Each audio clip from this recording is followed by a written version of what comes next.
और अब बात तमिलनाडु की करते हैं। यहाँ की सियासत ने एक ऐसा मोड़ लिया है जिसकी कल्पना शायद ही किसी ने की हो। 1967 के बाद पहली बार द्रविडियन किलों की दीवारें एक फिल्मी सुपरस्टार की नई नवेली पार्टी ने ढहा दी। थलापति विजय की पार्टी टीवीके यानी तमिल वेट्री कड़गम ने वो कर दिखाया जो न रजनीकांत कर पाए न ही कमल हासन। तमिलनाडु विधानसभा चुनाव में 108 सीटें जीतकर विजय, जिनका पूरा नाम जोसेफ विजय चंद्रशेखर है, अब किंग मेकर नहीं बल्कि किंग बनने की दहलीज पर खड़े हैं। विजय की पार्टी तमिलगा वेट्री कड़गम, हिंदी में इसका मतलब हुआ तमिलनाडु विजय पार्टी, यानी उनके राजनीतिक दल के नाम में भी विजय है। तमिलनाडु के चुनाव में ये नारा खूब चला, विजय की सीटी भ्रष्टाचार की छुट्टी। टीवीके का चुनाव चिन्ह सीटी यानी विसल चुने जाने के पीछे गहरी राजनीतिक रणनीतिक अर्थ भी छिपे हैं। विजय ने अपनी रैलियों में संकेत दिया है कि सीटी केवल एक खिलौना नहीं है बल्कि ये विसल ब्लोअर का प्रतीक है। भ्रष्टाचार के खिलाफ विसल मास अपील का भी सिंबल सीटी है। विजय की फैन फॉलोइंग खासकर युवा के बीच सीटी बजाना उत्साह और जश्न के तौर पर देखा जाता है। सिनेमा हॉल में उनकी एंट्री पर प्रशंसक अक्सर सीटी बजाते हैं। पार्टी ने इसे सिनेमैटिक क्रेज को राजनीतिक ताकत में बदलकर दिखा दिया है। तमिलनाडु के चुनावी नतीजों ने दिल्ली तक हलचल मचा दी है। नतीजे आते ही प्रधानमंत्री नरेंद्र मोदी के साथ साथ लोकसभा में नेता विपक्ष राहुल गांधी ने विजय को बधाई दे दी। पीएम मोदी ने सोशल मीडिया प्लेटफॉर्म एक्स के जरिए विजय को बधाई दी तो राहुल गांधी ने फोन कर विजय को शुभकामनाएं दी। विजय ने दोनों नेताओं की बधाई का जवाब बहुत ही सलीके और पॉलिटिकल मैच्योरिटी के साथ दिया है। उनके जवाबों से साफ था कि वो राज्य के हित के लिए केंद्र से सहयोग भी चाहते हैं और अपनी तमिल पहचान पर अडिग भी रहना चाहते हैं। जाहिर है बीजेपी और कांग्रेस दोनों पार्टियां थलापति पर डोरे डालना कोई इत्तेफाक नहीं बल्कि एक सोची समझी लॉन्ग टर्म स्ट्रेटेजी के तहत कर रही है। तमिलनाडु में पिछले 50 सालों से राजनीति सिर्फ डीएमके और एआईएडीएमके के इर्द गिर्द घूमती रही। बीजेपी और कांग्रेस दोनों यहां हमेशा जूनियर पार्टनर बनकर रही। जहां तक बीजेपी की बात है तो उसे पता है कि वो सीधे तौर पर डीएमके को नहीं हरा सकती थी। विजय ने न सिर्फ चुनाव जीता बल्कि मुख्यमंत्री एमके स्टालिन को उनके अपने गढ़ कोलाथुर में हराया भी। बीजेपी को विजय में वो तीसरा विकल्प दिख रहा है जो द्रविड़ राजनीति की जड़ों को हिला सकता है। तो वहीं कांग्रेस लंबे समय से डीएमके के साथ गठबंधन में है लेकिन उसे कभी सरकार में हिस्सेदारी राज्य में नहीं मिली। विजय की जीत ने कांग्रेस को डीएमके को आंख दिखाने का एक मौका भी दे दिया है और तमिलनाडु कांग्रेस की इकाई तो यहां तक कह रही है कि हमको टीवीके को समर्थन देना चाहिए। आज से 42 साल पहले तमिल फिल्म वेट्री यानी विजय में बतौर चाइल्ड आर्टिस्ट सिल्वर स्क्रीन पर डेब्यू करने वाले विजय अब सीधे सीएम की कुर्सी के साथ अपनी सियासी पारी का डेब्यू करेंगे। लेकिन इसके लिए विजय को जरूरी 10 विधायकों का समर्थन अभी जुटाना होगा क्योंकि उनकी पार्टी टीवीके को 118 के जादुई आंकड़े से 10 कदम वो दूर है, 10 विधायक कम है। ऐसे में अब तमिलनाडु में सत्ता का समीकरण किस तरह बन सकता है तो इसके कई विकल्प अब सामने दिखाई देते हैं। तमिलनाडु के पॉलिटिकल क्लाइमेक्स का पहला थलापति और ईपीएस का गठबंधन है। यह सबसे व्यावहारिक समीकरण दिखाई देता है। भले ही विजय ने चुनाव अकेले लड़ा हो लेकिन उन्होंने एआईएडीएमके के नेता अलापड़ी के पलानीस्वामी यानी ईपीएस पर कभी व्यक्तिगत प्रहार नहीं किए। कैसे, मैं आपको ग्राफिक के जरिए समझाने की कोशिश करता हूं। 108 विधायक टीवीके के हैं, विजय के हैं और पलानीस्वामी के 47 हैं। इनको जोड़ दिया जाए तो 155 का आंकड़ा होता है। बहुमत के लिए 118 चाहिए। ये एक वायबल ऑल्टरनेटिव दिखाई देता है और ये इसलिए वायबल है क्योंकि विजय ने डीएमके को हराया और एआईएडीएमके भी उनको चुनौती दे रहा था। एक और ऑप्शन देखिए, टीवीके 108, कांग्रेस के 5, राहुल गांधी के, सीपीआई के 2, आईयूएमएल के 2 और पीएम के जो एआईएडीएमके गठबंधन में है उसके भी अगर 4 विधायक इधर आ जाएं उससे निकलकर तो ये आंकड़ा 121 पर पहुंच जाता है। ये भी बहुमत के 118 से ऊपर है। कांग्रेस ने दिलचस्पी दिखाई है लेकिन क्या ये होगा, ये देखना होगा। और एक तीसरा समीकरण भी बनता है जो कि हालांकि बहुत दूर की कौड़ी है, वो टीवीके और डीएमके एक हो जाएं। लेकिन क्योंकि डीएमके के खिलाफ विजय ने चुनाव लड़ा, स्टालिन को हराया, तो इसके साथ साथ आना थोड़ा मुश्किल लगता है। नंबर तो पूरा होता है लेकिन कई बार हमने देखा है, जैसे अरविंद केजरीवाल ने शीला दीक्षित को हराया था, लेकिन पहली बार जब सरकार बनी तो उन्हीं शीला दीक्षित के साथ उन्होंने गठबंधन कर लिया था। ये अजूबे अपनी देश की राजनीति में देखें, लेकिन तमिलनाडु में ऐसा होगा क्या, ये तो खैर विजय तय करेंगे, उनकी पार्टी तय करेगी। उदाहरण है हमारे पास।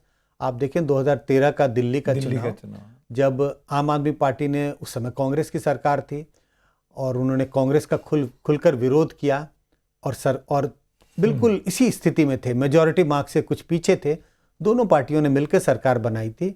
ये हम सब जानते हैं कि सरकार लंबे समय तक चली नहीं। तो ये कहना कि डीएमके का खुलकर विरोध किया है और इसी के लिए डीएमके के साथ जाना असंभव है, तो असंभव शब्द का इस्तेमाल नहीं करना चाहिए। हो सकता है कि चले जाएं, लेकिन स्वाभाविक तौर पे ऐसा लगता है कि एआईडीएमके के साथ मिलकर सरकार बनाना ज्यादा स्वाभाविक लगता है।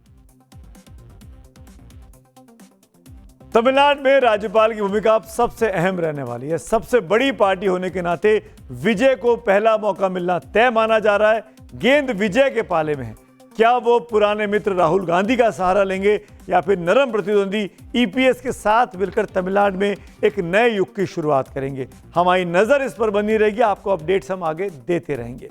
अब बात करते हैं आज की अगली स्टोरी की। कोरोना का खौफ दुनिया अब तक भूल नहीं पाई है, लेकिन अब समंदर की लहरों के बीच से मौत के वायरस ने दस्तक दे दी है।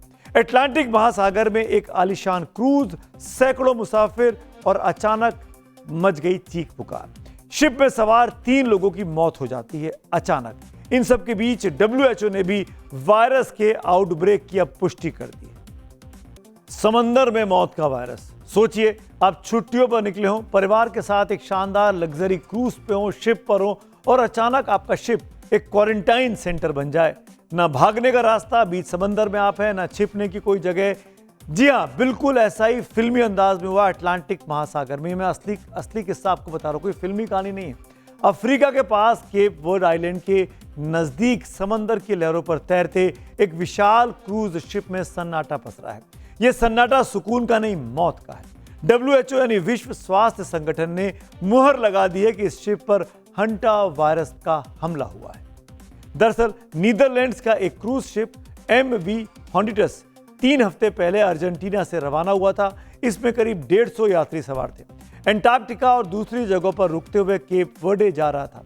इस शिप पर महामारी फैल गई। डच विदेश मंत्रालय के मुताबिक 2 डच यात्री समेत 3 लोगों की इस वायरस की वजह से मौत हो गई।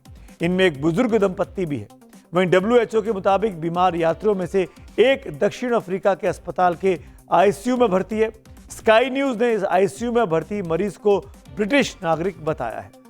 क्रूज शिप ऑपरेट करने वाली कंपनी ओशन वाइड एक्सपीडिशंस के मुताबिक केप वर्डे के अफसरों ने उन यात्रियों को जहाज से उतरने की अनुमति नहीं दी जिन्हें मेडिकल देखभाल की जरूरत थी। वहीं डच ऑफिसर 2 बीमार यात्रियों को वापस लाने और मृत यात्री के शव को वापस लाने का इंतजाम करने की अब कोशिश कर रहे हैं।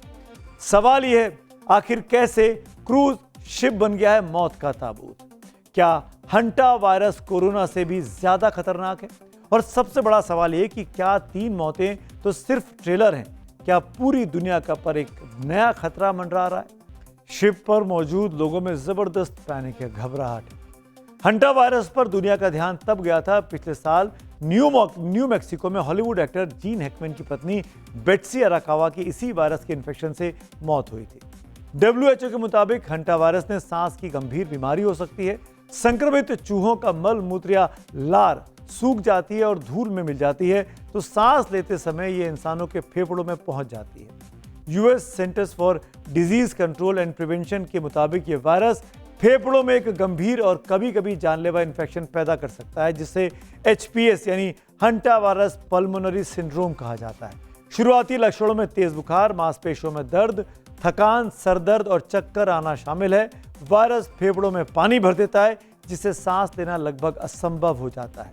हंटा वायरस को बेहद खतरनाक इसीलिए माना जाता है क्योंकि WHO के आंकड़ों के मुताबिक HPS की मृत्यु दर 38% से 50% के बीच है।